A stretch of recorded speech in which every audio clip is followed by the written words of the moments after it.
quiet here in the farmland of Lincoln, but that could soon be changing. There's a lot at stake in the next two town meetings. I'm Mike Drew, and I'll have that story coming up on NCC News at 4. They stop traffic, jump over fences, and feed on your gardens. The deer population in central New York is a cause for concern that local residents are searching for a solution. Those in charge of improving the condition of Onondaga Lake are looking for your suggestions. The time to comment on pollution repair plans at the lake is now extended. It's slim pickings in strawberry fields across central New York. We'll tell you why and when that's expected to change. The NCC News 4 o'clock report starts now.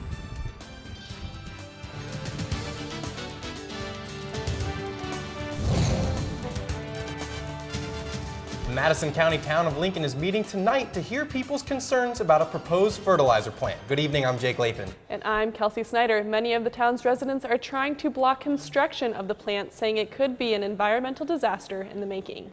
NCC News reporter Mike Drew has just returned from Madison County and is live in the studio with our top story.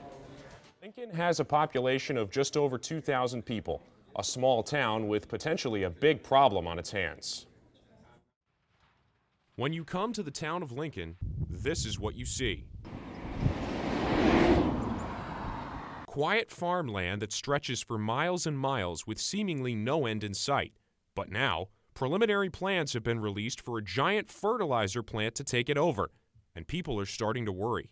People who live here in Lincoln are concerned that all this farmland will get turned into sludge and waste, which in turn could decrease their property values. If people don't understand this, they don't know what's going on. That's the voice of Town Councilor William Wilcox. He says folks who live near the plant have nothing to worry about.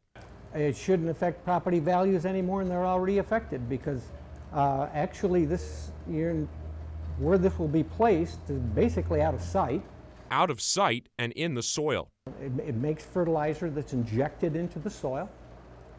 Certainly cuts down a lot on odor, which we get a lot of in this area, this farming area, which was spreading of liquid manure.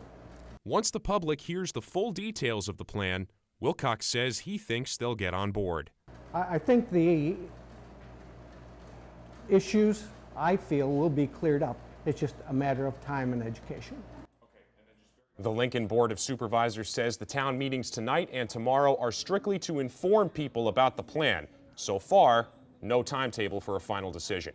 Reporting live in the newsroom, Mike Drew, NCC News.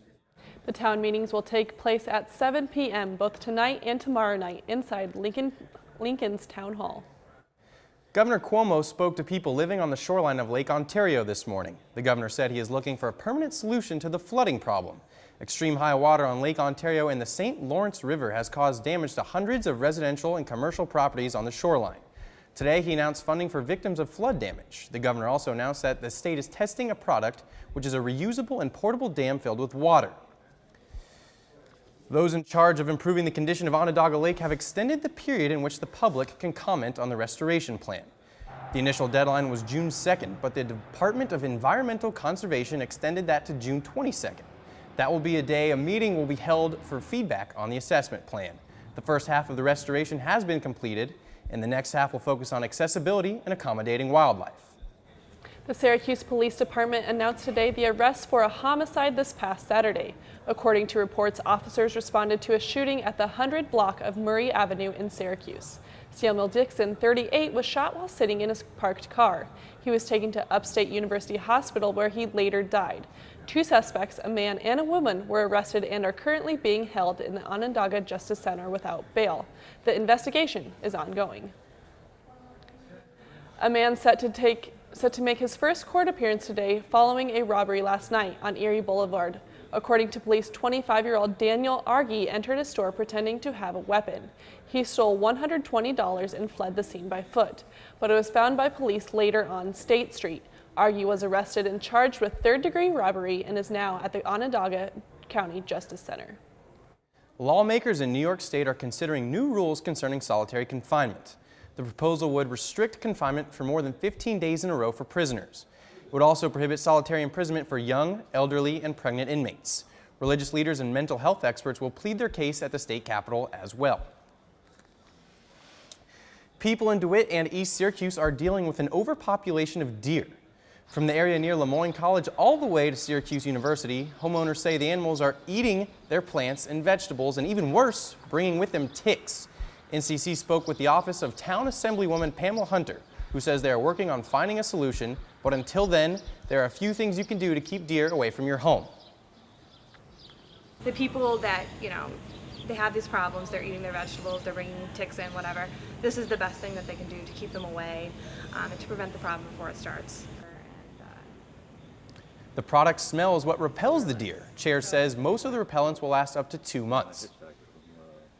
The Rosemont Gifford Zoo in Syracuse has announced the name of its baby penguin. The chick hatched just over a month ago after 4 days of voting. He's been named Emilio. Just like all other Humboldt penguins in the exhibit, Emilio has been given a South American name, tying him to his Peruvian roots. Zookeepers say we won't be able to see Emilio for about 6 more weeks because he is being held with his parents away from the exhibit.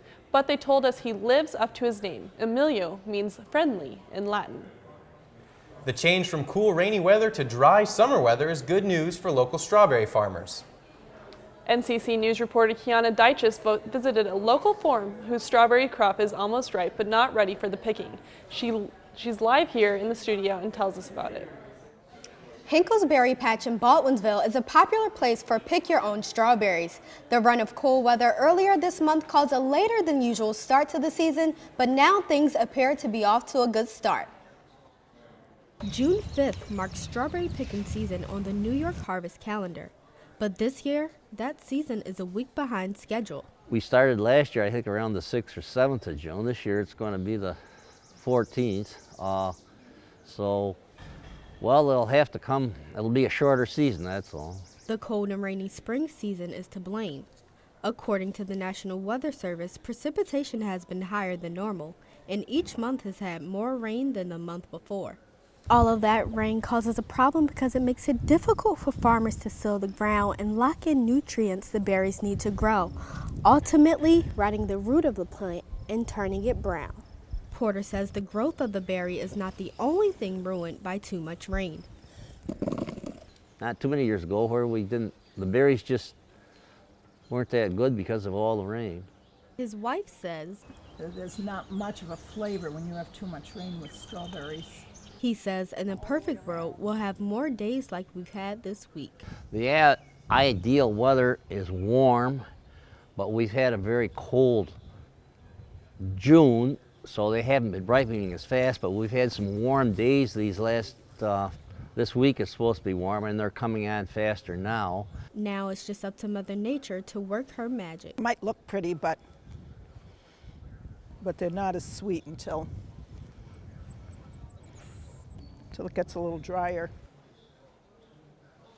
Hinkle's owner says if everything works out as planned, they will be open to the public tomorrow morning. So get ready to start picking. Reporting live in studio, Kiana Deiches, NCC News. For a full list of places you can go to strawberry picking, visit nccnewsonline.com. Well, if you're looking for more than just strawberries, today is opening day for the 45th annual Downtown Farmers Market in Clinton Square. This year's Farmers Market will include over 50 local vendors selling everything from produce to flowers to jewelry. But this year's market will also have some new additions. Jake's Gouda Cheese. We've been trying for a long time to get a cheese vendor down here, and we finally landed one in Lakewood. And they sell artisan cheeses, a big variety of them. Marinick Farms, a variety of fruits and vegetables. And Abbott's Farms is now selling some fresh beef. Also, we have got a grant from CNY Arts to fund entertainment this year, and we're having entertainment every other week. The seasonal farmers market will be open 7 a.m. to 3 p.m. every Tuesday until October 13th. It's expected to be hot throughout the week, causing Central New Yorkers to head out and take full advantage of the sun. It was a record high 90 degrees yesterday, filling Onondaga Lake Park with people skating, biking, and just enjoying the sun. But doctors are urging people to put on sunscreen before heading out because the sun's UV rays can harm your skin. At least an SPF 30 and products that contain zinc or titanium dioxide work better than other products. Doctors say sunscreen should be reapplied every 2 hours to help prevent skin damage. Speaking of precautions while heading out in the sun, we've been lucky with the weather lately. Here's NCC News weather reporter Marley Tuskus with our first weather. Thanks, Kelsey and Jake. So I'm not quite sure if anyone could tell, but it is a little cloudy out here in Syracuse. You know, we're not quite at that sunny level that we were yesterday or even this past weekend. You know, it's pretty warm but breezy. I'm not sure if you can tell by my hair, but it is, you know, a little windy out here, but that makes it a little bit more comfortable. So let's take a look at our current conditions.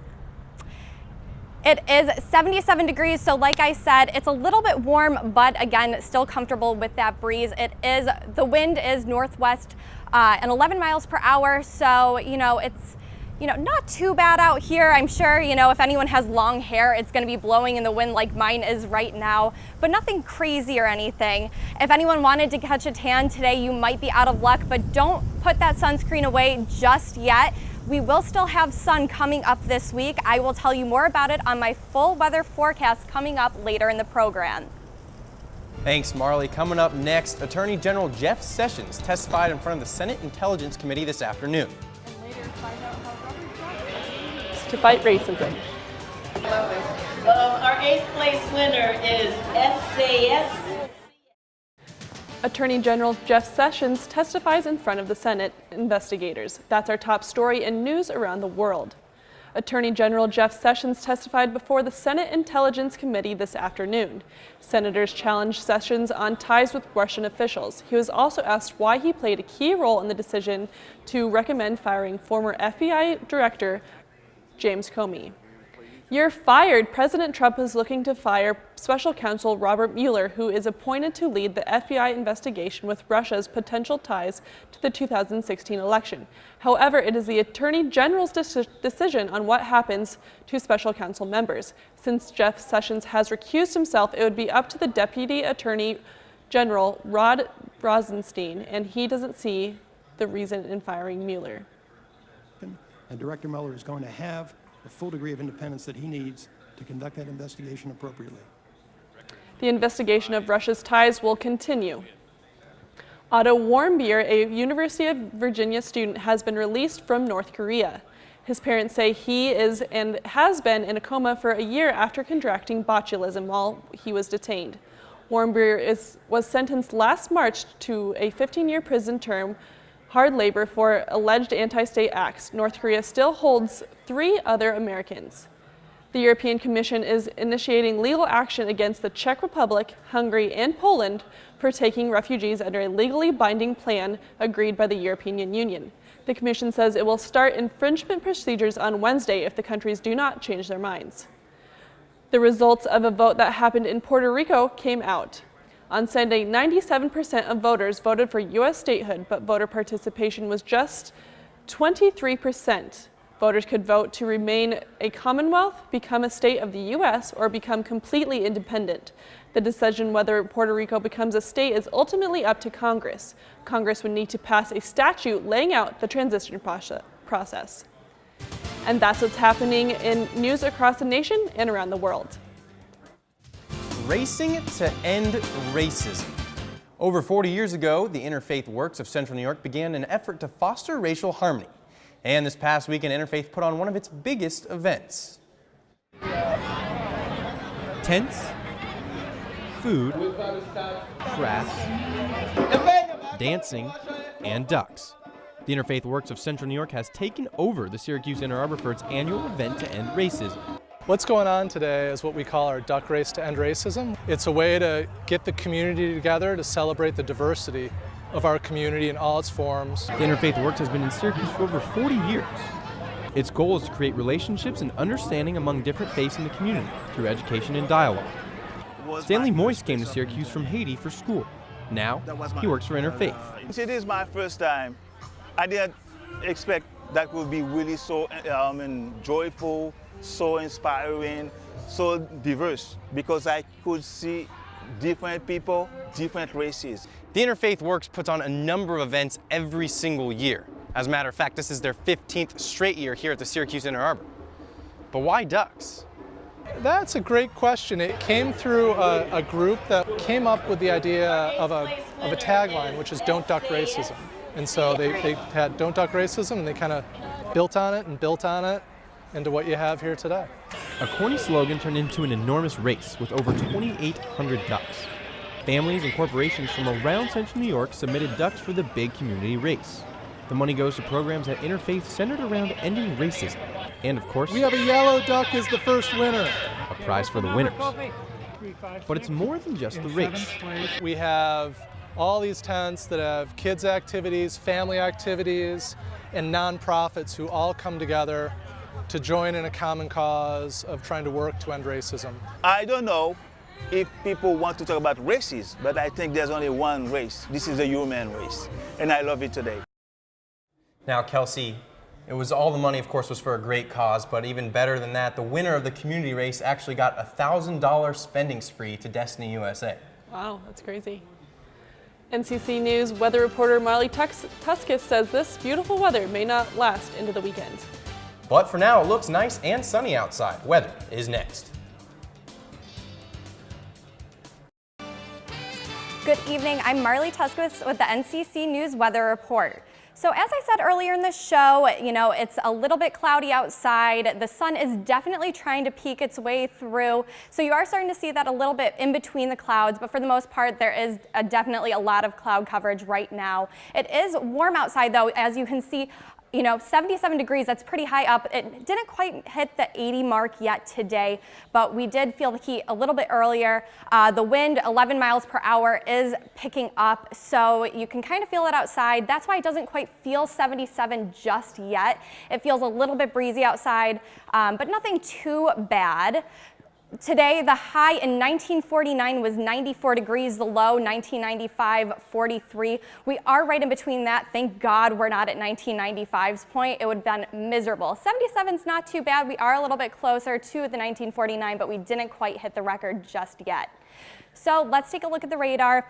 Out west in Batavia, you can see a little bit of rain. It's making its way toward Rochester. It hasn't quite hit us just yet. It won't really hit us. It will stay in the western New York region. Syracuse, Auburn, Fulton area, that is definitely drier.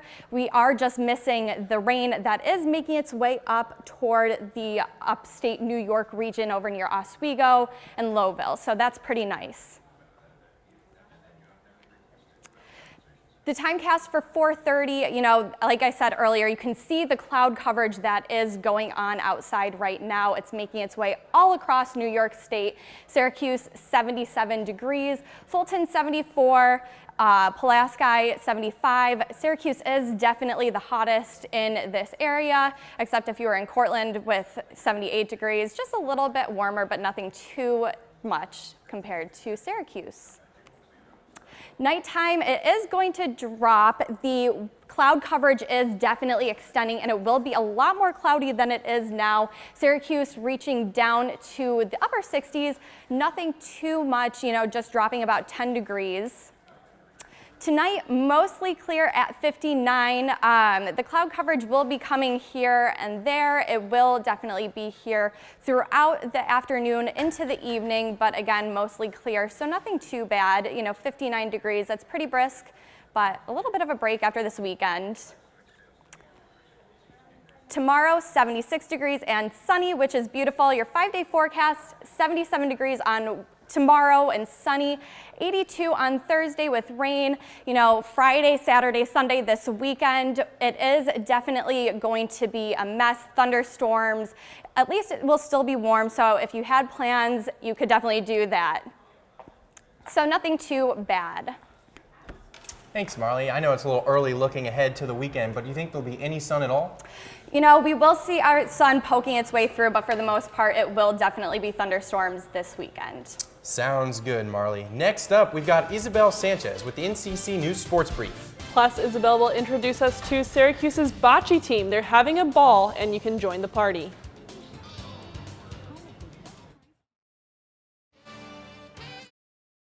Sports director Isabel Sanchez is with us now for the latest headlines in the world of sports. Isabel? Well, yes, guys, seems that everybody in Syracuse is interested in this because the Syracuse Crunch takes on the Grand Rapids Griffins for Game 6 of the Calder Cup Final. Puck drop is at 7 p.m., but since the game is in Michigan, Tully's on Erie Boulevard will be hosting a viewing party starting at 6 p.m. And moving on to baseball, the Syracuse Chiefs return home today for a doubleheader against the Pawtucket Red Sox beginning at 5. The Chiefs has been on the road for the past week. We will have our very own NCC sports reporter Brianna Adams live from the NBT Stadium back in at 4:45. And both the Yankees and the Mets are looking for a win tonight. The Yankees continue their series with the Angels in LA tonight. Last night, New York won, and the Mets host the Chicago Cubs tonight after also getting a win to start their series last night. And moving into Spain, Real Madrid forward Cristiano Ronaldo is accused of defrauding Spain's tax office of more than $16 million. According to the prosecution, Ronaldo used a company in the Virgin Islands to, quote, create a screen and hide the total income from Spain's tax office. And the NBA season wrapped up last night when the Golden State Warriors defeated Cleveland Cavaliers in Game 5 of the NBA Finals. Celebrations are continuing in Oakland today ahead of Thursday parade, which will begin at 10 a.m. And former NBA player Dennis Rodman arrived in North Korea yesterday for the first time during Trump's presidency. Rodman says that with this, he's trying to open a door for the United States. And finally, Tipperary Hill is known for being the home of the Irish community in Syracuse, but it also hosts an Italian tradition. We are talking about bocce ball. Here's a closer look at the city's team, Turbo Bocce. Twice a week, Polka Labufo gets everything ready for an afternoon of competition. You come, you play your game, it's nice, easy, and it's a great way to meet people. It all started in 2005 as a get-together between friends. I didn't ever expect it to make it to a second year. And since then, it has grown to a league of almost 200 players of all ages. 21 is the youngest, and the oldest goes all the way up to like 84. So really anybody can play. Greg Riffo has been part of Turbo Bocce for 8 years. I just love this league. A lot of camaraderie, very relaxed atmosphere. The rules are very simple. Oh, nice shot. This is the poly, and this is what everybody throws to. This is the mat, this is what everybody throws from. So you stand on the mat, you throw the poly in wherever you want. The first team grabs a ball and tries to get it as close as possible to the poly. And then it's the other team's turn. So they take a ball, they try to get closer. Closest gets the point. It's really that easy. Oh, that's a great shot, though. But although the goal is to have fun, the Turbo Bocce team takes things very seriously. We actually keep more stats than any recreational sports league in America. 5, 6 individual stats, team stats, strengths of schedule, the whole thing, so you can see all that. And it can get intense. Some of us get really competitive. And I think I'm guilty of that as well. And if you guys are interested in joining, it's completely free and they meet every Tuesday after 5 p.m. I might have to consider that. Isabel, what's coming up on the 4:45 report? Well, we will have all the details about the controversy about the visit to the White House from the new NBA champions. All right, thank you, Isabel. A little girl with a big heart. A little girl is on a big mission to show how much she cares about police officers. Coming up.